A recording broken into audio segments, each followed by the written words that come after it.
44. This hour.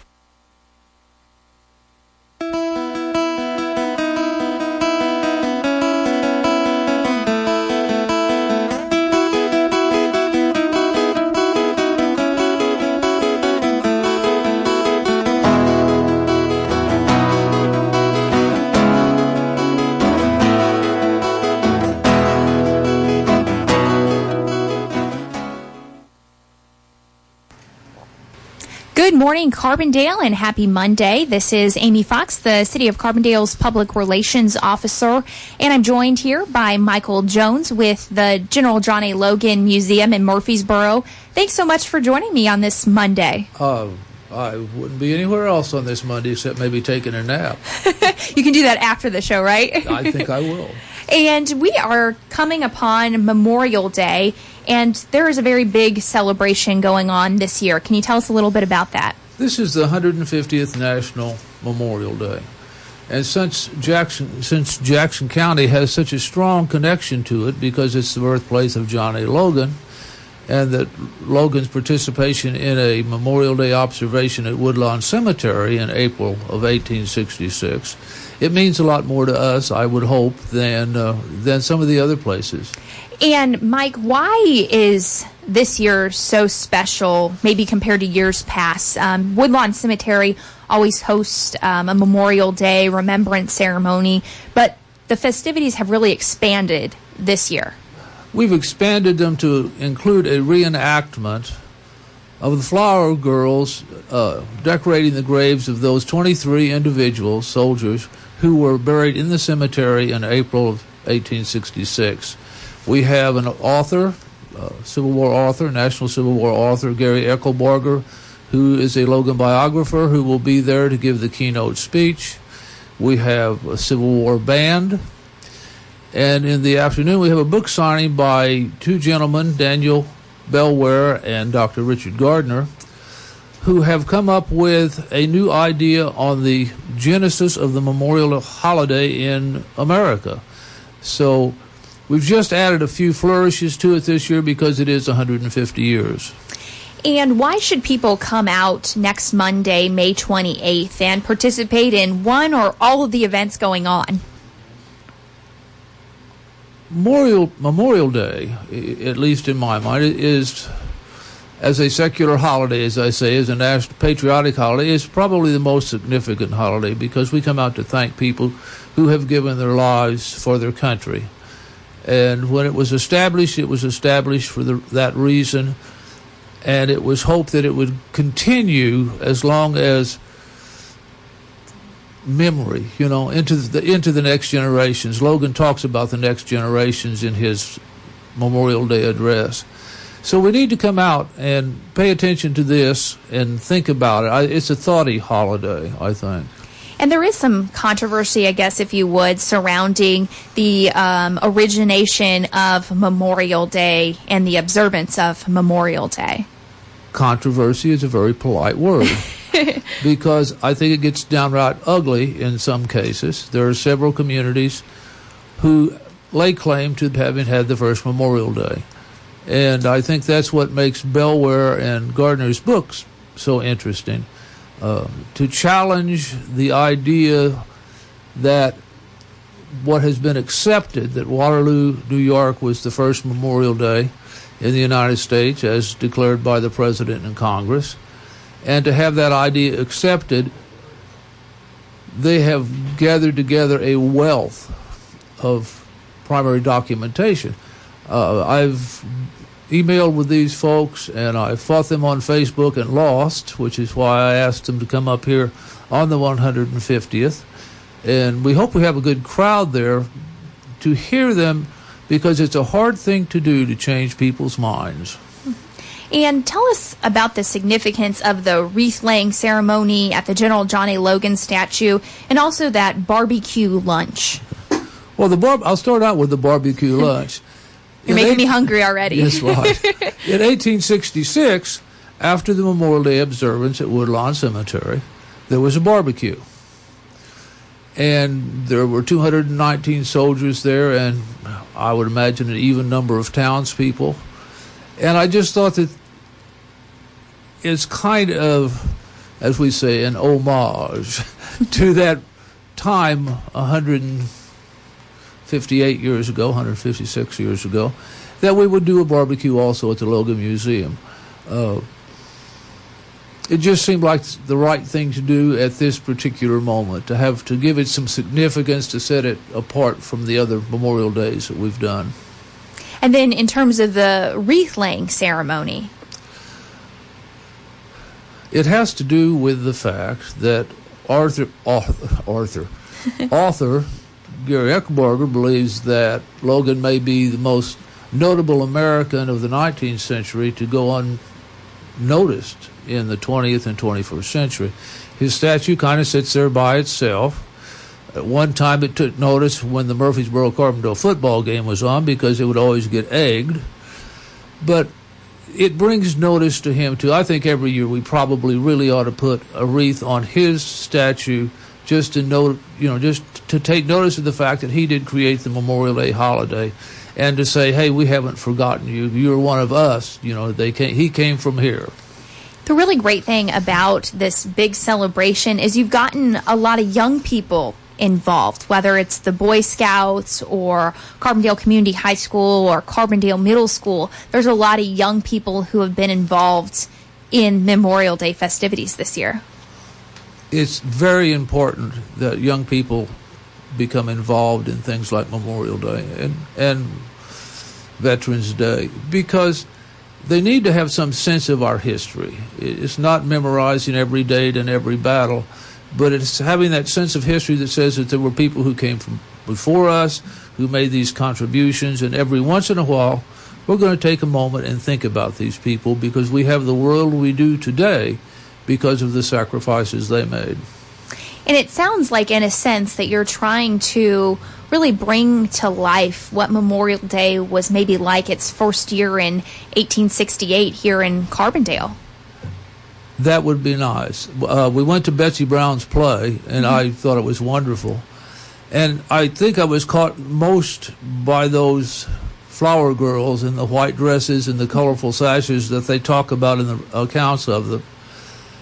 It just makes you step back in time and makes you think about these things, make you wonder about these things.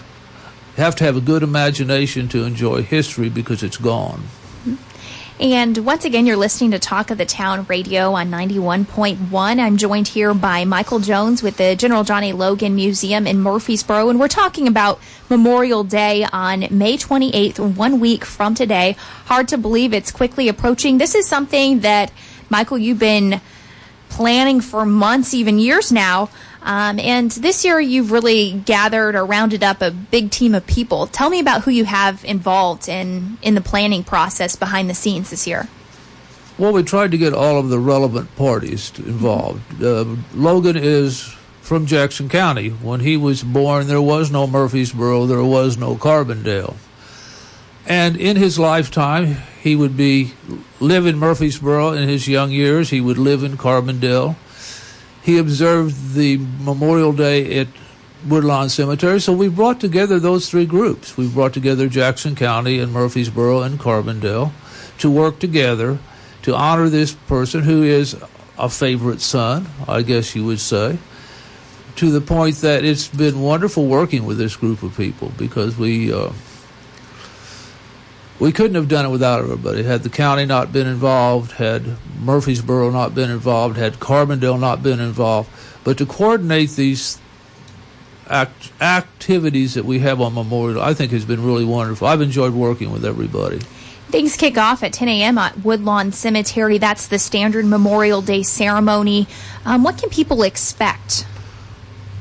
If they've never been to one before, it is always...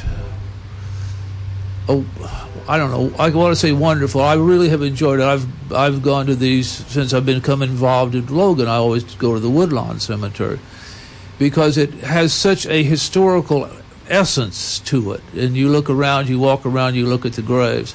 So that's one aspect of it, is just checking out the cemetery and the graves and the people buried there.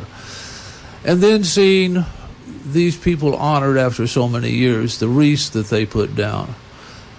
And this year, when we reenact the wreath laying of so long ago and look at those 23 individuals who were at rest there in 1866. I'm a history nerd, and you have to understand that these things affect me, and it does help the imagination of people to see the Civil War soldiers there, to see these young ladies who will be dressed in their 1866 clothing the way it's described in all of the accounts that have been given to that. But again, it's a time to think.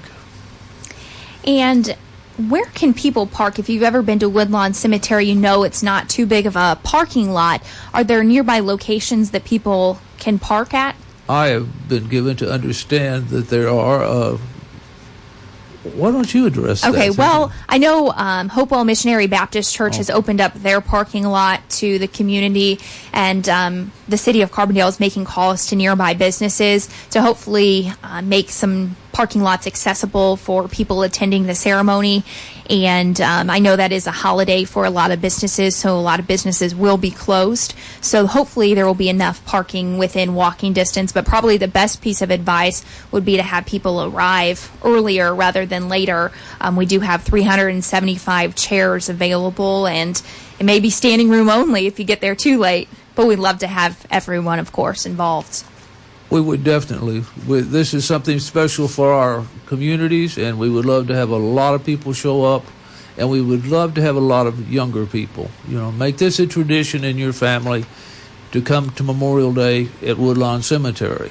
And this is really a true partnership between not only the city of Carbondale and the city of Murfreesboro, but the Jackson County Board, Murfreesboro Tourism, the General John A. Logan Museum, and Carbondale Tourism. And so things do begin in Carbondale, but then as the afternoon progresses, we'll eventually end up in Murfreesboro. Tell us about the wreath-laying ceremony and the barbecue lunch and even the book signing that's going on.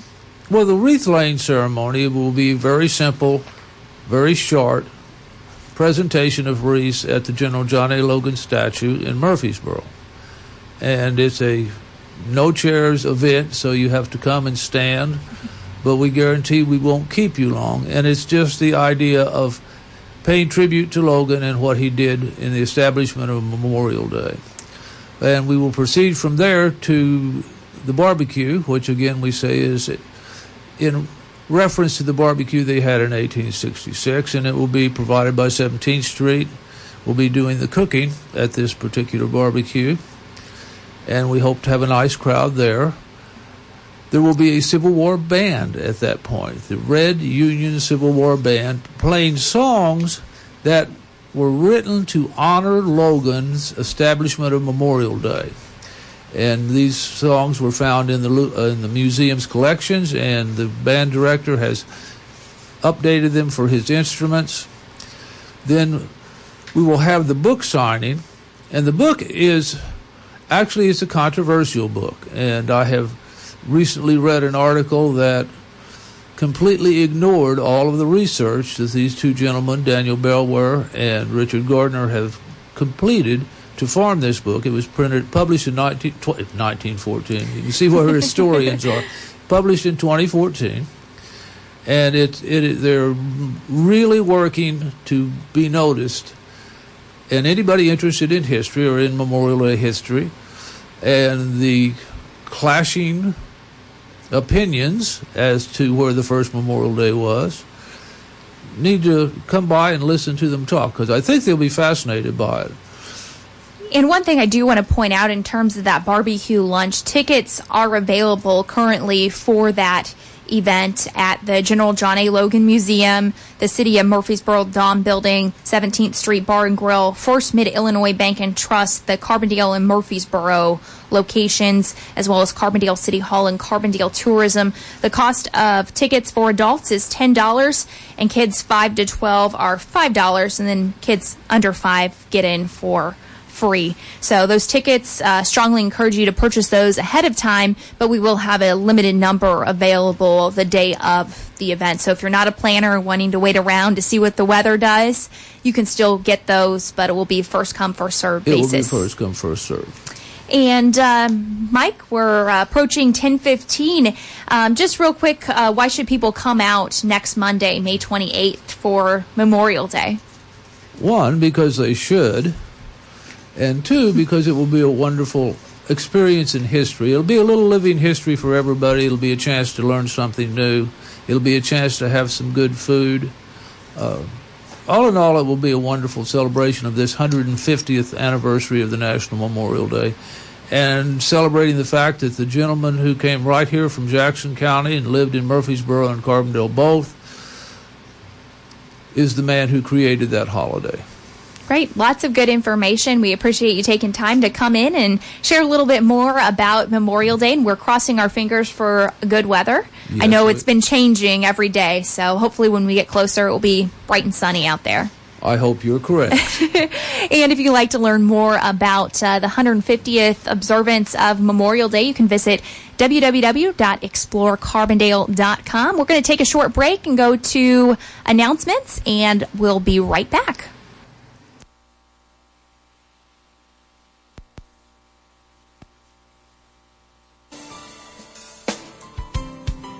Good morning, this is Alicia with the City of Carbondale, here to bring you this week's calendar of events.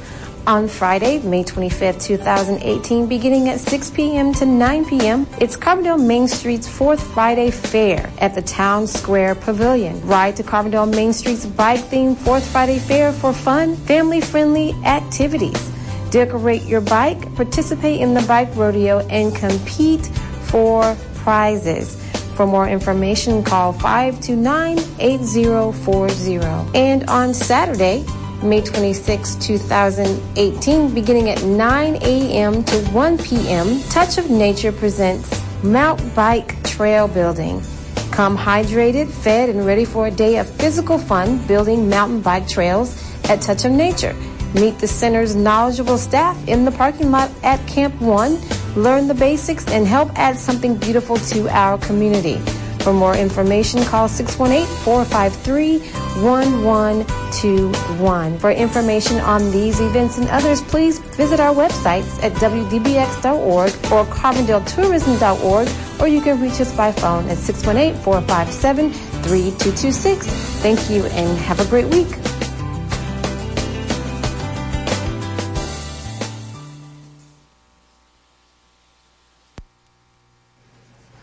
Good morning. You're listening to 91.1 WDBX Community Radio. This is Talk of the Town, and we are approaching 10:17 a.m., and I'm joined by Mark Fletter. He is a professional beekeeper. Thank you so much for joining me this morning. Thanks for having me, Amy.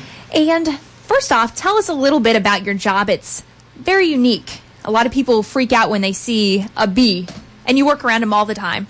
Sure. Well, I'm an organic farmer, and most of my time is spent out in the field pulling weeds and actually keeping the bugs away.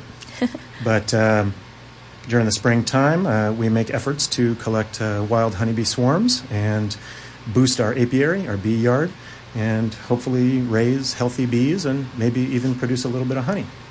And what are honeybees doing during this time of year? Well, let me just start out by maybe giving a little bit of context. Honeybees are incredible organisms. They're kind of the perfect example of a symbiosis. Mm-hmm. They assist and help organisms around them to thrive. And in turn, they feed off the nectar and the pollen that those plants give them. In turn, they, of course, pollinate all the fruits and vegetables that we eat. So they're kind of a great example of symbiosis. And they're kind of the original food preservation experts. We can vegetables during this time of the year as the produce comes in throughout the summer. We might make tomato sauce and put it in an airtight container. Well, honeybees have been doing this for 50, some people think 100 million years. And they use fermentation practices. They use dehydration practices. And these are a lot of things that we do today to preserve food. So during this time of the year, if they've stored honey or nectar properly over the winter and they've come through those difficult months, they're interested in what every other organism is interested in the springtime, and that is to reproduce and create another bee colony. So the reproduction of deer might be a mama deer giving birth to one or maybe two deer that will then grow up throughout the warm months. The reproduction of a superorganism is a little bit different. In a bee colony, there are upwards of 30,000 individual organisms. None of those can live on their own. Together they form one communal organization or bee colony. So in the springtime, these honeybees will actually divide themselves, and we call that a swarm. And are there any big misconceptions about honeybees in general? I think there's probably misconceptions about everything, but depending on who you ask. One thing that I've noticed, and I started beekeeping about 8 years ago, and I just kind of dipped my toe into the beekeeping world very slowly. But as I learned more and more, and of course I'm a bit of a naturalist, and I had some intentions of helping the bees, helping to save the bees, because I had heard of all of the challenge that they've had. Well, over the past 3 years or so, I've been watching some wild bee colonies that live in trees, and one of them even lives in a woman's home in the walls of her house, which she's just charmed to have them there. They don't actually make it inside the house, but within the walls. And what I witnessed over these past few years, watching the wild honeybee colonies, is that they're doing extremely well. Now, I don't have a big picture of it, but my small picture here in Carbondale, watching the wild or the feral honeybees in southern Illinois and in Carbondale, they're doing extremely well, and they're doing that without the assistance of us. It's a very interesting twist on things. But how can beekeeping really help honeybees? Well, as the honeybees, and I would use the word thrive, as I witnessed them thrive here in southern Illinois, over the past few years, they've even become, honeybees, when they swarm, they're actually looking for a new home to move to and to start up a new colony, start up a new superorganism. And they're naturally looking for the cavity in a tree. That would be their natural home, the cavity of a tree. But as there's more and more man-made structures, they're also finding their way into cavities within man-made structures, whether that's in the walls of your home or whether that's in a garbage can that you left unattended for a few months during the spring. And they're kind of being viewed as household pests at this point. Well, it's kind of a double-edged sword here, because one, they're pests, and they do come with about 10,000 stingers. So if they're in your way, they can be a pest. Beekeepers can actually help remove those. So beekeepers could take those bees out of the cavity within your home, or that might be in your way, even if it is in a tree on your property, and move them into a bee yard where they can safely be bees. On the other side of that, we can see that if they're becoming a pest here in our area, that's indicative of the population doing quite well. Right. And what's the ideal location or climate for honeybees in general? Honeybees are really adaptable. Like I mentioned, they've been adapting for 50 million years. That's longer than humanoids. That's longer than humans have been keeping bees. They have a system, and it's guided and ruled by natural experience. So bees can live everywhere as far north as Canada, and certainly are kept in Canada quite successfully. And they can live as far south as countries in South America, and even in the heat near the equator. These bees are probably made up of different genetics and have adapted to those different areas. But an ideal place for a bee, like I mentioned, is in a tree cavity. And as beekeepers take bees and put them in bee hives or managed colonies, there's a lot that can be learned by watching how they live in nature. And are there different ways of beekeeping? Because when you hear the term beekeeping, it's pretty general. Yeah, I appreciate that question, because there are some significant distinctions. Just like there's distinctions within farming. So there's different ways of gardening. There's different ways of growing food. There's also very different ways of beekeeping. What we've come to know as commercial beekeeping in this country has a certain set of practices. Those practices, and this may sound a little harsh, but basically rear and keep bees as livestock. So non-different than a cattle yard or a pig farm, which we know that there's challenges whenever humans are trying to take care of hundreds, and in this case thousands and tens of thousands of animals. So some of those practices, unfortunately, have really bled into the backyard hobbyists' practices. They've become a standard. So if you were going to plant a garden in your backyard, you probably wouldn't buy a tractor. You probably wouldn't spray down for all weeds and all pests before planting your garden. You'd get in there and you'd start digging it up and see what you needed. Well, unfortunately, some of those practices that are inflicted on the honeybee colonies that are kept throughout this country are quite drastic. To name a few, one, they're shipped around the country. They're used as pollination, which that's where the big contracts are held by commercial beekeepers. That's where they make their money, is pollination contracts. Those pollination contracts go to feed really kind of a monocrop or a monoculture that has acres and acres and acres of one single plant, like the almonds in California, where it's really, we kind of struggle to call that an ecosystem. It actually, there isn't a whole ecosystem's worth of organisms within that space. There isn't enough diversity. So honeybees have to be shipped in so that pollination can occur.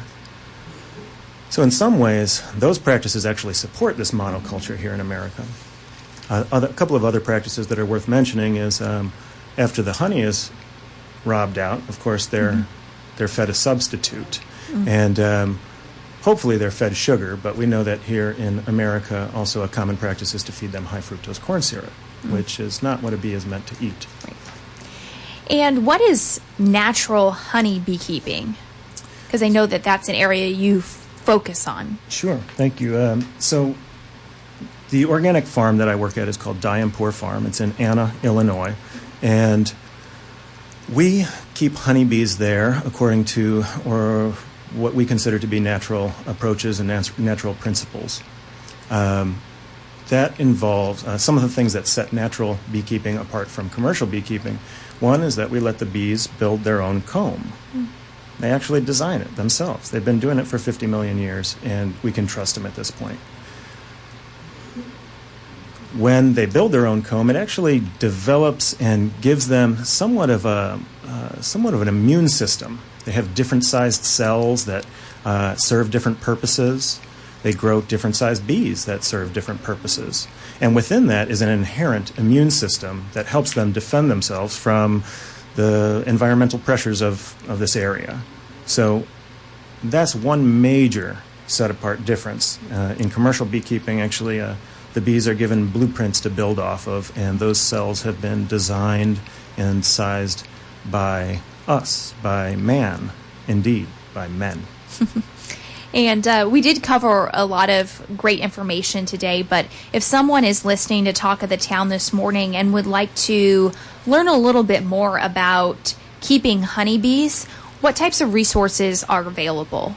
Sure. Well, I would start out by offering if somebody is interested in natural honeybee keeping, or even just interested in bees in general, I can talk all day about bees. Please get in touch with me. As I mentioned, or come out to Diampur Farm, where we have an extra bee suit and protective wear that you can jump into and observe the bees yourself. My phone number is 618-559-2768, and I can also be emailed at my full name, Mark Fletter, MarkFletter @gmail.com. We have a wonderful local beekeeping group called the Southern Illinois Beekeeping Association, also known as All-A-Buzz. And we have a website at allabuzz.com, and we're also on Facebook, SI All-A-Buzz. And we actually have a meeting tonight. It's one of our spring meetings at the U of I Extension office in Murfreesboro. That's 402 Ava Road. We open beehives at 6 p.m. That's weather dependent. And we sit down for a meeting at 7 p.m. And I'm sure there's plenty of opportunities for people to get hands-on experience, or at least to get up close and personal with some of these beehives on your property.